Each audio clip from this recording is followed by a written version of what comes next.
नमस्कार शुभ सकाळ। आज सेप्टेम्बर मास 28 तारीख रविवार। आपणक भल पाइबा और आशीर्वाद स्वरूप गोटे गोटे लाइक करी दियंतु एवं नुआ होइथिले चैनल को सब्सक्राइब करी पाखरे थिबा बेल आइकन को क्लिक करी दियंतु। मु आज आपण मानक पई केतेगोटी गुरुत्वपूर्ण खबर आनिछि। आजिर प्रथम खबर, झारसुगुड़ा रे प्रकल्प वर्षा कले प्रधानमंत्री मोदी। 50,000 कोटी रु अधिक मूल्यर विकासमूलक कार्यर उद्घाटन। सारा देश में 97,500 रु अधिक टेलीकॉम टावर कार्यक्रम। ओडिशा पई मोट 1700 कोटी रेल प्रकल्प भेटी। संबलपुर सरला मध्य 273 कोटी रेल फ्लाईओवर। कोरापुट बायगुड़ा रेलवे दोहरीकरण पई 481 कोटी। ब्रह्मपुर सूरत मध्य अमृत भारत एक्सप्रेस शुभारंभ। राज्यर 130 उच्च शिक्षानुष्ठान रे वाईफाई सुविधा पई 90 कोटी घोषणा। परवर्ती खबर, झारसुगुड़ा अमालीपाली स्थित सभास्थल में प्रधानमंत्री नरेंद्र मोदी दिन 11:30 पहुंची थिले, किंतु ता पूर्व सभास्थल में मोदी अविकल देखा जने व्यक्ति को नहीं प्रधानमंत्री मोदी भ्रम सृष्टि होइथिला। एही व्यक्ति जनक हेउचंती कर्णाटकर उडुपी जिल्लार सदानंद नायरा। पूर्व से कर्णाटक सरकार अधीन में काम करुला बेले 2017 मसीह तांकठारे दाढ़ी बढ़ी जिबा परे से मोदी परी अविकल देखा जाउथुबा लोक कहिथिले। एहा परठारु से मोदी समावेश रे प्रधानमंत्री विभिन्न कार्यक्रम रे सामिल हेउथुबा कहिसंती। सेपटे सदानंद को देखि तांको सह सेल्फी नेबाकू लोकंक भीड़ लागिछि। परवर्ती खबर, झारसुगुड़ा रे आयोजित प्रधानमंत्री कार्यक्रम रे 4G नेटवर्क रो शुभारंभ होईछि। एही 4G नेटवर्क लॉन्च हेबारु भारत एबे टेलीकॉम सामग्री उत्पादन करुथुबा राष्ट्रगुड़िकर समकक्ष होई परिछि। भारत संचार निगम लिमिटेड रौप्य जयंती अवसर रे प्रधानमंत्री मोदी 92,066 4G टेक्नोलोजी साइट समेत 97,500 मोबाइल 4G टावर को एही टेलीकॉम सेवा प्रदानकारी संस्था रे शामिल करिसंती। एही टावर गुड़िक 37,000 कोटी टंका बल रे तैयारी होईछि। संपूर्ण स्वदेशी ज्ञान कौशल व्यवहार होइथिबा सरकार कहिसंती।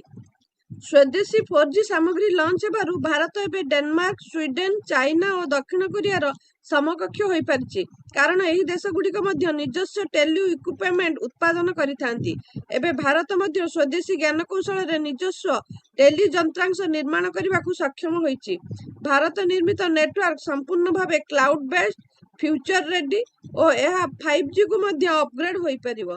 परवर्ती खबर, तमिलनाडु आसिला बड़ खबर, अभिनेता तथा टीवी के मुख्य विजय रैली रे घटी बड़ दुर्घटना। निर्वाचन रैली रे दल चकटा जो 36 जनकर मृत्यु, शताधिक लोक आहत सूचना। सूत्रु मिलथिबा सूचना मुताबक तमिलनाडुर करूर रे अभिनेता एवं टीवी के मुख्य विजय रैली रे एक बड़ दुर्घटना घटी। गणमाध्यम रिपोर्ट अनुसार भिड़ एते अधिक थिले जे दल चकटा भली परिस्थिति सृष्टि होइथिला। पिला एवं दलीय कर्मी समेत अनेक लोक श्वासरुद्ध होई चेताशून्य होई पड़िथिले। अभिनेतारू राजनेता पालिटिथिबा विजय रैली रे प्रबल जनसमागम होइथिला। धार्य समयटारू 6 घंटा विलंब रे पहुंचीथिले विजय। प्रबल भिड़ थिबारू तांकू देखिबाकू फैंस आगुकू आगुकू मारी चलिले। एहा फଳରେ दल चकटा स्थिति उपजिथिबा जଣା पड़िछि। मृत्यु संख्या आहुरी बढ़िबा आशंका रहिछि। विजय रैली रे दला चकटारे 36 जनक मृत्यु पर सारा देश स्तब्ध होइछि। राजनैतिक रैली रे एपरी अघटन रे समस्ते दुख प्रकाश करिसंती। राजनेता ठारू सिने अभिनेता घटना रे मर्माहत थिबा प्रकाश करिसंती। तबे तमिलनाडुर करूर ट्राजेडी को दुर्भाग्यजनक बोली कहिसंती प्रधानमंत्री मोदी। राजनैतिक रैली रे एमिति घटना अत्यंत दुखद। मोर समवेदना से परिवार सहित अछि जो माने सेमान को प्रियजन को हराइचंती। एही कष्टकर समय रे सेमान को भगवान शक्ति दियंतु एतिकी कामना करुछि। आहतंका आरोग्य पय प्रार्थना करुछि बोली मोदी एक्स रे पोस्ट करिसंती।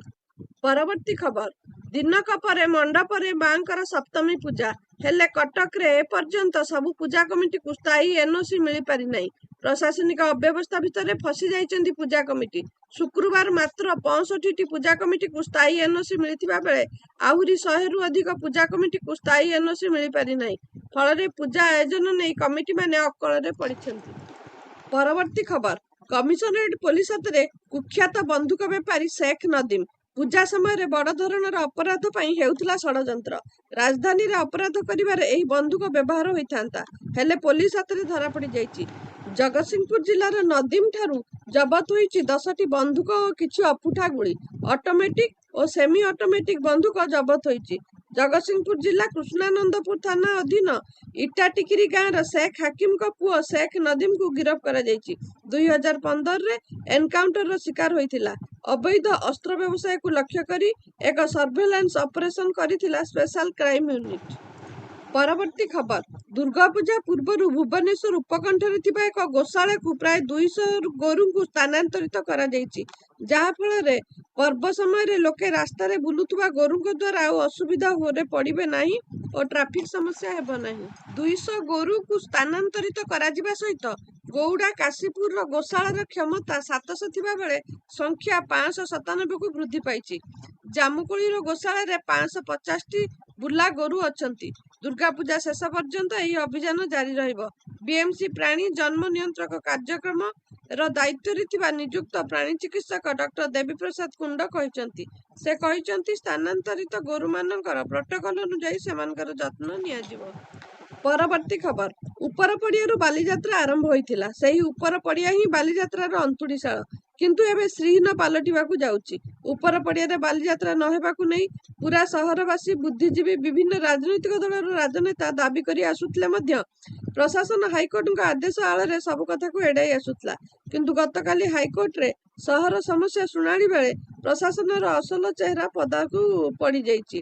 राज्य सरकार पक्षरु आईनजीवी उपर पड़िया बालीजात्रा हेबा कथा को अदालत रे उठाइथिले। ଏହା ଉପରେ अदालत विचार କରିବାକୁ अनुरोध करथिले।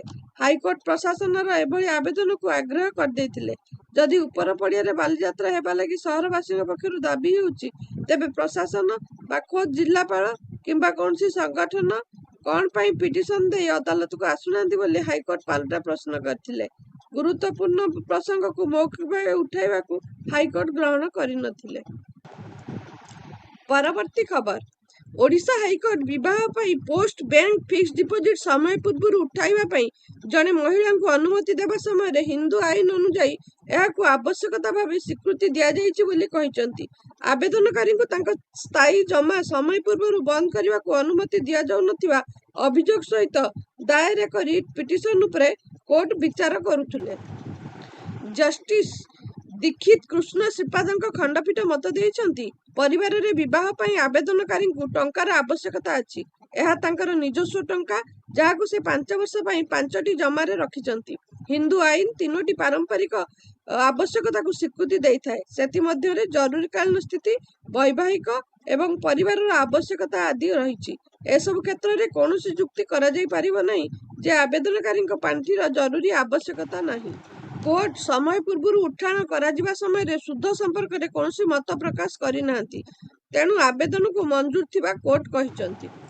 परवर्ती खबर पदाकू आसुछि दिल्ली बाबा स्वामी चैतन्यानंद सरस्वती गुमर। दिल्ली एक प्रतिष्ठान रे 17 जन झील को यौन निर्यातना देवाठारु आरंभ करी तांको विलासपूर्ण कार पई नकली लाइसेंस प्लेट व्यवहार करिबा पर्यंत आत्मघोषित धार्मिक नेता स्वामी चैतन्यानंद सरस्वती विरोध में अभियोग तालिका बेस लंबा। चैतन्यानंद को डॉक्टर पार्थसारथी कह जाए। चैतन्यानंद विरोध में एफआईआर दायर होगा परठारु एबे आश्चर्यजनक विवरणी सामना को आसीछि। चैतन्यानंद किपरि आर्थिक दुर्बल वर्गर छात्री मानकु यौन निर्यातना देइथिले एवं सेमानक ऊपर नजर रखिथिले। प्रतिवाद करबाकू साहस कले सेमानकु विफल करबाकू धमकाउथिले बोली जणा पड़िछि। सीआईएर रिपोर्ट अनुसार बाबांक विरोध में चलता कार्यानुष्ठान मध्य कर्तृपक्ष जानियाकू पाइछन्ति जे चैतन्यानंद बैंक अकाउंट परिचालना पई भिन्न भिन्न नाम एवं प्रमाणपत्र व्यवहार करुथिले। तदंतकारी अधिकारी माने कहिसंति जे एफआईआर दायर हेबा परे बाबा 50 लाख टंकारु अधिक टंका उठाई नैथिले। बाबा किपरि छात्री मानकु फुसलाउथिले ताहार खुलासा करिसंति। Shri Sharada institute of Indian management research रो जने पूर्वतन छात्री मागणा विदेश यात्रा, आईफोन, आरामदायक कार सेवा, लैपटॉप आदि छात्री मानकु जोगाउथुवा कहिसंति पूर्वतन छात्री। तेबे एही प्रसंग को नै सेतबेले छात्री को बसंतपुर स्थित प्रतिष्ठान बाहर कर दिया जाइथिला। परवर्ती खबर भारत बनाम Pakistan Asia cup 2025 final. Asia cup 2025 final ले भारत एवं पाकिस्तान दल परस्पर को मुहांमुही हेबे।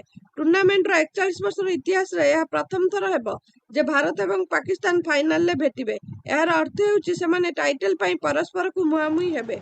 आज एशिया कप 2025 रे एही दुई दल मध्य तृतीय साक्षात हेबा पूर्वरु भारत ग्रुप पर्याय एवं सुपर 4 मैच जीतिथिला। एबे टीम इंडिया टाइटल युद्ध रे मध्य पाकिस्तान को परास्त करने को लक्ष्य रखिछि। एशिया कप 2025 रे भारत एवं पाकिस्तान मध्य फाइनल मैच रविवार सेप्टेम्बर 28 तारिख रे खेला जिवो। भारत एवं पाकिस्तान मैच राति 8टा रे आरंभ हेबो। टॉस अध घंटा पूर्व 7:30 रे हेबो। Bharat Pakistan final Dubai international stadium रे खेला जिवो। परवर्ती खबर देश में यूनिफॉर्म सिविल कोड लागू करने को शुक्रवार दिल्ली हाईकोर्ट गुरुत्वारोप करिसेंती। कोर्ट कहिसेंती जे व्यक्तिगत आईन बाल्य विवाह को अनुमति देइथिला बेले समान घटना पॉक्सो एक्ट बीएनएस रे एक अपराध। एही आईन गुड़िक मध्य बारंबार द्वंद्व को दृष्टि रखी एक स्पष्ट आईनगत व्याख्या रहिबा आवश्यक। जस्टिस अरुण मंगा प्रश्न करिसेंती दीर्घ दिन धरी चली आसुथुवा व्यक्तिगत आईन अनुसरण करिथिबारु समाज को अपराधी करिबा उचित कि नहीं से नहीं आमे अनेक समय द्वंद्व रे पड़ू। जस्टिस मंगा पचारिथिले जे यूसीसी को जिबार समय आसी नहीं कि जेउथिरे एभली ढांचा प्रस्तुत करा जिबा उचित जहा द्वारा राष्ट्रीय आईन रे व्यक्तिगत आईन भली आईन प्राधान्य विस्तार करिबा नहीं। भिडियोटी को संपूर्ण देखिथिबारु आपनकु बहुत बहुत धन्यवाद। आज पई खबर एतिकी। नमस्कार।